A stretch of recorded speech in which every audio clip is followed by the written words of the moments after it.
the formula for Republican recovery. That's what I'd like to talk about today. In the aftermath of the deal, which really wasn't a deal, it was a total surrender by the Republicans in the reopening of the government and the raising of the debt limit, the question now is, how does the Republican Party recoup the damage it has done to itself in this entire process, the enormous damage it has done to itself?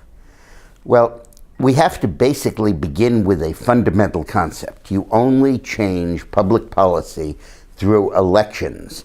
You can't change it by pressure, by bullying, by blackmail, by legislative fiat, by standing firm, by standing up for principle. None of that does it. What does it is winning the next election. And we are not going to get Obamacare repealed until we win the elections of 14 and 16. And if we do, we will then be able to get it repealed. So let's get used to that fact. And let's understand that between now and the next election, the prime mission of the Republican Party is to shape events and dialogue in such a way as to increase our chances of winning the next election. Now, some call that opportunism. I call it being smart for once, and instead working on winning the election as opposed to some sort of symbolic Pickett's charge up another hill which gets us wiped out. So how do we do that? Well, the first thing we do, the very first thing, is we have to understand that the deadline for the continuing resolution to expire and for the debt limit to be exhausted mean nothing. Nothing. We can't use those as leverage, and we mustn't use them as leverage.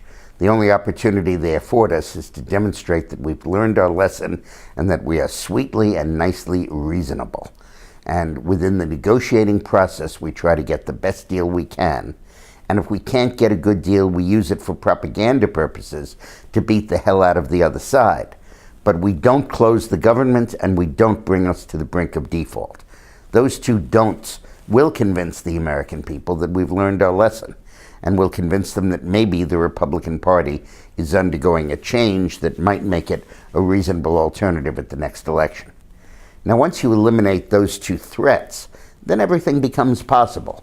Once you eliminate the threat of holding up a store owner with a gun, you can then plead poverty and ask to get some money from him. The issue is pocket the gun, remove the threat of force by closing the government or by blowing past the debt limit and risking, they claim, default. And what the Republicans should do then is enter these negotiations and say, look, we are going to go ahead with extending the continuing resolution. We're going to go ahead with extending the debt limit. Let's have a conversation where we discuss these issues. And let's use these deadlines not in a negative way of saying that we will force you to do what you don't want to do, instead as a positive way to say these are the dates by which we should resolve something and we should do the best we possibly can. The second thing that we need to do is to embrace the concept that there is indeed a middle way on tax reform. The Democrats say eliminate these corporate loopholes and deductions and get a lot of extra money from this revenue and go out and spend it. The Republicans say reduce these loopholes, get a lot of money for it, and use it to reduce the tax rate. What the Republicans instead should be saying is clearly no new spending, but also divide some of that revenue and use it to pay down the deficit and the debt, and some of it should go into tax relief. So it's not entirely revenue neutral, but it is neutral vis-a-vis government spending. The public will strongly support that because they do want tax rates lowered, but they mainly want the debt and the deficit lowered. If the Republican Party says cut taxes and the Democratic Party says increase spending, okay, the public sides with the Republicans, but not that heavily. But if the Republicans say cut taxes and cut the deficit, and the Democrats say no, just increase spending and increase taxes, you have the Democrats in a bad rhetorical position. You have them in a position which is untenable. Then make them be the party of unreason. Let them be the party that's taking a position that the public doesn't agree with. And then carry that issue over into the next election. The one thing we must not do is to make a suicidal charge on Social Security or other entitlements. Focus on means-tested entitlements in your cuts. Focus on Medicaid, not Medicare. Focus on food stamps, not on Social Security. Focus on disability insurance, not on veterans benefits. Those are the cuts people will tolerate and will support, as opposed to those that alienate the voters.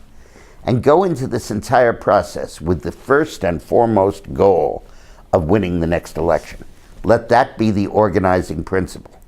Now, some people will say, for what? We'll elect a Republican majority, we'll elect a Republican president, and they'll cave in just like they did on the debt limit and the continuing resolution yesterday. Well, they won't cave in. I absolutely can't imagine that you'd have a Republican president and a Republican Congress that would not repeal Obamacare in the first 5 minutes of the administration. That's almost a given. Just like if you elect a Democrat, you can have a pro-choice judge, the first vacancy you can find on the Supreme Court. It's a given. So stop questioning the purity of our congressmen and embrace them and go out and win the next election. Stop getting mad at them for our failure to stand firm in between elections, and understand that the die is cast once the ballots are cast, and that the only time you can really change something is the next time the ballots are cast. And focus on that and let that be our objective. Thanks a lot for watching.